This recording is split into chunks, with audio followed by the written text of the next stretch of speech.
72 કલાક ફાસ્ટિંગ કરવાના ફાયદા. સૌથી પહેલો ફાયદો તો મેન્ટલ હેલ્થ ઇમ્પ્રૂવ થાય છે, તમારી એલર્ટ વધી જાય છે અને એવું લાગે છે કે મારો વિલ પાવર બહુ વધી ગયો છે, મેન્ટલ વિલ પાવર. એ સૌથી મોટો બેનિફિટ મને લાગ્યો છે. બીજા કહેવાય છે કે ઇન્સ્યુલિન સિક્રેશન ઓછું થાય છે અને ઇન્સ્યુલિનની સેન્સિટિવિટી વધી જાય છે. એટલા માટે ટાઈપ 2 ડાયાબિટીસ થવાના ચાન્સ ઓછા રહે છે અથવા એને રિવર્સ પણ થઈ શકે જો પ્રિકોશનથી કરો તો.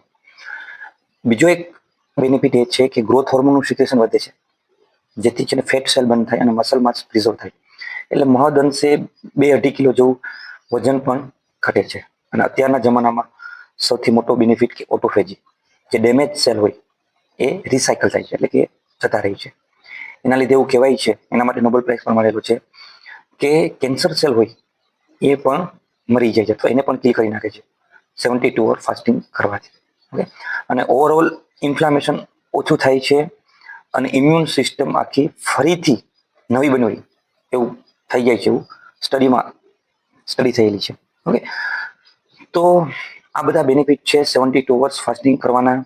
પણ જેને કોઈ બીમારી હોય અથવા કોઈ પણ મેજર ડિઝીઝ હોય તો ડૉક્ટરનું એડવાઇસ લઈને જ કરવું જોઈએ.